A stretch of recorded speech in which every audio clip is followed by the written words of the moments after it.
and welcome to the Hybrid School Builders Podcast. I am your host, Rebecca Foley, and I am so glad you are joining me today. I am a fellow grassroots founder who is hoping to make your journey toward founding a sustainable hybrid school a little bit easier.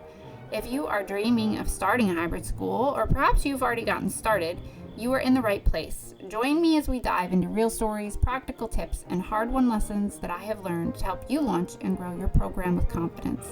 Remember, building a hybrid school is not just about creating a business or creating jobs. It's not even about just serving the children who attend the program. It's literally about reshaping the landscape of education, and we can do that one community, one entrepreneur, and one program at a time.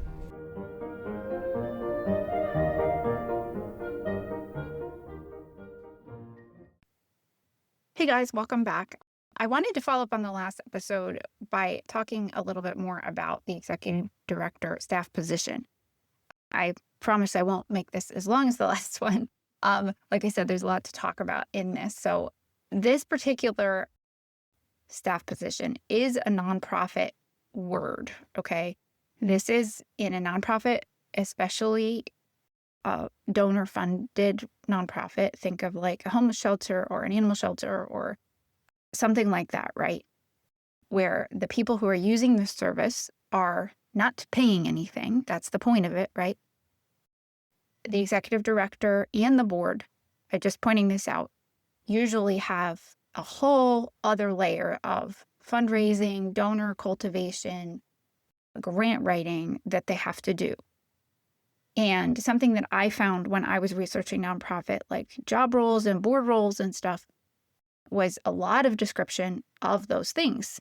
And in a fee-for-service nonprofit, especially one that is like 100% funded by tuition fees, tuition is a fee, where you actually are paying, the people who are being served are paying for the service, okay? If you work out your budget such that you don't have to do donations and fundraising, at least not for a significant part of your operating budget, which I suggest, by the way, for a program like this, unless you're particularly missional. If you're specifically like, no, we're doing this for needy children and we know that people are not going to be able to pay tuition, that's why we're making this so we have to serve them, then you are following the model where you have to do a lot of grant writing and fundraising and donor cultivation, okay? That's something you have to learn about. But for a lot of us, it is tuition funded. And so we kind of like come across this and are like, well, that doesn't really apply. Like, what are we supposed to be doing then? Tuition funded schools don't have to worry as much about that, even though they probably should be doing some of it, but they don't have to worry as much about it. Okay, so that said, if you read up on executive director and board roles, you're probably going to see a lot about donor cultivation and fundraising because it's a time consuming thing. It's a big thing. Okay. But we're going to set that aside for now and just talk about the actual job description. Like I said, this is a nonprofit term, executive director. It essentially means the person who's responsible as the staff member of executing the mission, making sure it happens, okay? Which is why I kind of think of it as like the bridge between the board who's governing the mission, kind of stewarding the mission, and the actual operation of making it happen on the ground. But in a school, sometimes it's you don't really want to like call it that because it's not very descriptive, right? You're like, am I talking about like a principal position or a head of school position or a head teacher? Like, what are we talking about, right? And I think that's a legitimate question, and it's why it's important to understand what a nonprofit executive director really should be doing as far as the organizational structure and their like interaction with the board, and then their interaction with the like staff and operations on the other side of it. I'm just going to start by summarizing some of what Board Source, which is a good resource for nonprofits and boards and executive directors and founders to check out. They actually have a chart that talks about the board chair, who we can just say, I like to call them the president of the board. They're the ones who conduct the board meetings. They're usually a volunteer board member, not a staff member. Sometimes it's mixed up. I wouldn't suggest that the executive director also be the president of the board because it causes too much overlap between governance and operations. They're basically the head governance person and the head operations person. And that just can usually just adds to confusion. I think it's better to just separate the two, even though it's harder in some ways. It's better for making sure that everyone kind of understands what the positions are supposed to do. So we'll just kind of say like the board president, the board role, the governance role versus the executive director role. And I'm going to call it the executive director, and then we'll talk just briefly about what you might want to call it in a school setting, okay? Board Source talks about several different areas that organization carries out, right?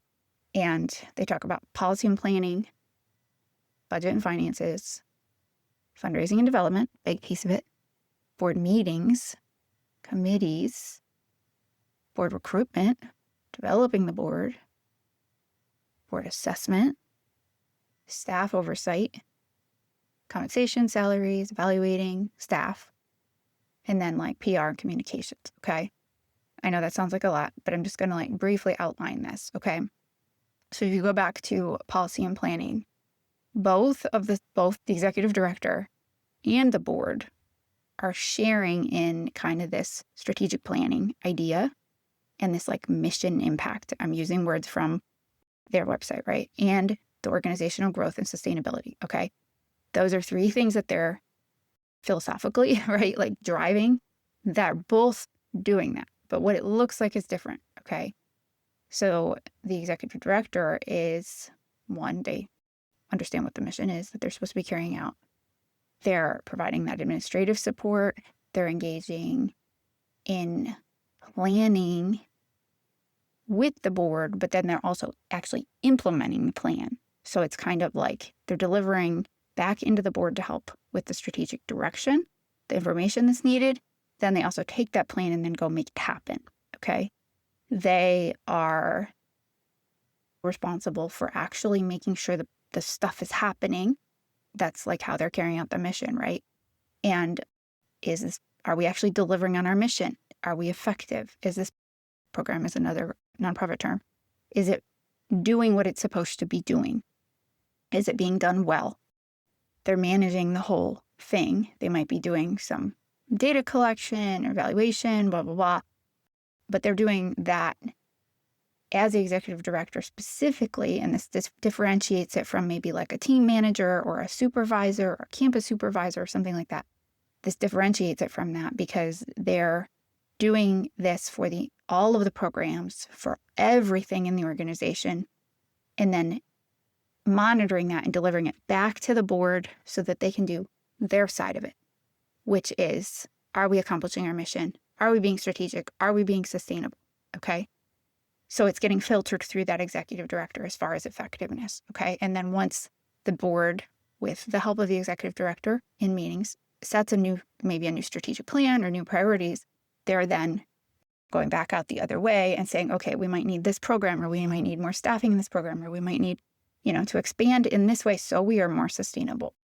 That kind of thing. Okay. So I hope that kind of makes sense. It can be usually easier to understand maybe in a larger program, because if you have maybe you have 2 campuses, or maybe you have 2 different programs, maybe like a Monday, Wednesday program and a Tuesday, Thursday program or something, and maybe you have a supervisor for each one who's overseeing like a little team of teachers. That supervisor who's overseeing the teachers and handling all of that might be the executive director, or there could be executive director who is the one who sits in board meetings, the one who does what I just said, and then they oversee the supervisors who oversee the teachers. Okay, the diagram might help you with that, but if that made any sense. Okay, so it helps just distinguish when we talk about just the one thing the executive director does that the supervisor doesn't do, or the HR manager doesn't do, or whatever. Okay. Now let's talk about budget and finances. Okay, both groups, both the executive director, I'm going to call them the ED, and the board are stewarding the finances. Okay, making sure that everything's on the up and up, everything is being planned out well, the budget's actually like getting approved and being planned, and everyone knows where the money is coming from and where the money is going, making sure that one person isn't accidentally the only one who sees anything that's happening with the money or on purpose, which could cause just questions about transparency and all of that. That's kind of the shared thing that they're both doing. The ED is probably preparing the budget, as in like, well, we need more money here. We need some raises here. We need to create a new staff position here. We need a little more money in this area. We can cut here. It didn't cost as much. Our rent is going up, right? They're preparing the budget because they know about all that stuff. Then they propose it back to the board. So they need to understand all of those different pieces. And they might be making decisions on like, well, we'd like to have a new position here, but we really don't have the money for it yet. I don't think maybe we don't have enough work for them to do. So we're going to it's kind of a resource allocation thing. Like we're going to have this person kind of wear 2 hats for a year, but the year after that, when we have more students, we'll separate it into 2 positions. They're making like kind of risk assessment, resource allocation decisions because they know what's happening on the ground. Okay. And then they're putting that in a budget and proposing it back. And then the board is looking at it, making sure the oversight is all the transparency stuff is happening, checks and balances kind of thing. And then they're, hopefully approving, asking the right questions and improving the budget. Okay. And then, of course, once the board is actually creating those transparency processes and stuff, the ED is making sure that they happen, right? They probably are the ones who are going to have to make sure that that stuff happens. Any budget adjustments or financial things, they have to make sure that that's actually happening. Okay. I'm going to skip over fundraising and development. You can read more about that. Boards should be raising money, by the way. And EDs are often like the face of things. That's just a quick summary. As far as like boards, meetings, and like committees, the board president is the one who actually is leading and facilitating the meeting. So when they're sitting in the room together, they're the ones who call it to order, make sure that it ends on time, make sure the agenda is followed, make sure that the communication is good as far as everyone's contributing, everyone's prepared, everyone has an agenda, right? That's the board president, okay? The ED is making sure that the agenda, the secretary probably is creating the agenda, actually typing it up, but that they have the information. They're probably talking to the board president, between meetings a little bit, but they're making sure they have the agenda items, the necessary information. They're also probably attending the meetings, unless it's a meeting about their position, like their pay or something, where there's a conflict of interest. They're probably not a voting member. That's not best practice, but they're probably sitting in the meeting, but they shouldn't really be leading the meeting. The president should be doing that, okay? Committees, again, they're working together to develop and review committees, the structure of committees, the individual committees, what their purpose is, right? If it's working, right? Appointing committee members. The board president should be enforcing that, making sure that that's happening, appointing the chairs of the committees. They may be sitting on all the committees, possibly and then they might be delivering back to the board meetings, like here's what we talked about in the committee, here's what we're recommending. That's the board president, okay? Because this is board work. Committee work is board work. The ED might be sitting on the committee meetings that are appropriate. Maybe it's finance committee. The ED is probably going to have to be on that, right? Because they're the ones who understand the entire program. They're sitting on that committee. They're making sure that the materials are there, the information is there. If they have to contact the HR person and make sure that the payroll for the last year report is generated and it's delivered so that they have it for the staff, for the meeting, not the staff meeting, the committee meeting. The ED is making sure that operational stuff is getting delivered to the committee, okay? Now, when you get into board assessment and board recruitment and development and stuff, this is going to be leaning more into the board president, okay? They should be making sure assessments are happening. They should be making sure that the new members are getting copies of board binders, they're getting training, they're having development sessions as far as getting to know each other, orientation, getting copies of the bylaws, understanding all the things I'm talking about right now, right? The board president should be doing that. And again, the ED in these places is making sure that the relevant information is delivered. They might be helping with finding new board members to some extent. Maybe they just have their feet on the ground more with interacting with people. So they might be saying, oh, I met this person who might be a good board member. But it's really not shouldn't be their like 100% responsibility to be making sure that there is a board who the board should be helping replace themselves as they're phasing out their terms and stuff. So the ED is mostly just making sure that the operational information is getting delivered back and keeping a strong relationship with the board members, especially whoever's creating the agenda and maybe the treasurer and the officers and the president, so that they're in constant communication, not constant, but regular communication, and that the information is being delivered so that the meetings and the committee meetings are efficient in getting the job done. Okay. And the last biggest thing I would say is the staff oversight as far as the operational staff. Okay, this is the ED's job. They're both making sure that there's the resources, right? And this is where it can get a little, well, wait, right? What does that actually look like? But if you can remember that, like, the general oversight from the board should be driven by sustainability and financial transparency. Financial sustainability.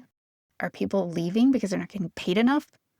If the ED's hands are tied and they can't do anything about it because the board doesn't understand the budget and won't help them fundraise or won't approve the budget that has, increased pay, that is the board's problem, right? Because they're supposed to be making sure that this program is stable and it can last and everything's taken care of. But if there's just like not the proper training in place because the ED just never got around to creating it or something like that, the board should be overseeing the ED to make sure that there's some degree of accountability for them to deliver on the mission. So they have to work out what that's actually going to look like, but they're not supposed to be overseeing and evaluating the staff. The ED is supposed to be doing that. They're not supposed to be setting staff salaries because they're not creating the job descriptions. They don't know how many hours this person's working. They don't know what level of responsibility they have. The ED is supposed to know that. Okay. So it's this like give and take feedback relationship, but with its staff oversight and compensation and evaluation, that's primarily the ED's job. Okay. So in that distinction, I would say that the best thing to remember is that hiring out anything that needs to happen for anything from human resources to, bookkeepers to teachers and aides is the ED's job. But they also are carrying that higher level of not just like interviewing and hiring because the job needs to get done, but also understanding when the job needs to get maybe handed over or how it's going to get resourced, how it's going to fit into the budget, what kind of the risk is to some degree because they're making that decision, but they're also doing that part of it in communication with the board as part of the strategic sustainability, transparency, oversight, okay? And that can happen with even like, let's say, safety plan, fire drill plan or something for the program or like a escalation policy for any issues that a family or a staff member is having. Let's take those two examples, right? The ED should be actually doing the things to make that happen as far as coming up with the plan. The board, when they're doing kind of their evaluation, their accountability, their hiring of the ED, should be having some way out. Oh, we have no safety plan. We have no escalation plan. Like if there's a problem or a liability issue or something like that, it's not getting taken care of. Like it never was taken care of. That does come back to the board. Okay. So it's this like feedback cooperation when it comes to things like that, the sustainability, whether it's financial or safety or where you have to be careful is making sure that the board is doing that oversight without getting in the weeds about all of the details and micromanaging it, but still making sure that it's happening. Okay, that's something that has to get worked out. Otherwise, it can end up being frustration and a lot of wasted time and all of that kind of thing. Okay, so the ED has to really be capable of seeing everything from budgets to compliance to bookkeeping to program evaluation to hiring and all of that stuff. They have to be able to do all of that, be accountable to the board, and the board in turn has to understand the responsibilities of the ED and have an evaluation process and support too. It's not just like evaluation in like a bad way. That's never a good environment to build, but like in a supportive way. It might be like, we need to have a committee to help the ED develop these things or to check in on these things, maybe the safety, liability, compliance, and, finances. We're going to have a committee that meets between board meetings that helps with just keeping an eye on those things. It might be once a year, once it's developed, where they're just keeping an eye on those things to help support the ED so it's not all sitting on their shoulders that they have to do it. And just a very quick reference to the last episode about founder burnout. This is something that a lot of these ED jobs are things that a founder will do in the first year or 2 or 3 while they're actually training the board, hopefully training the board. And they're doing it kind of without a title. So as soon as possible, like one of the very first things that the board should do as they're getting trained is realizing we need to appoint an executive director on paper. Like we need to write it down. We need to know how much this person is working. We need to know how much they're getting paid. We need to, trust them with their responsibility. We need to do that as soon as we can. And here's what that is. And here's how we're going to play it out. And they don't have to get it perfect the first time. Things are going to grow and evolve, and that's fine. There just needs to be an understanding of that from the beginning and a trust that develops and cooperation, but also a distinction between what the board is doing and what the ED is doing, so that as the program grows, there's support and sustainability and trust growing between those two positions. And that's starting with a clear distinction between those two positions.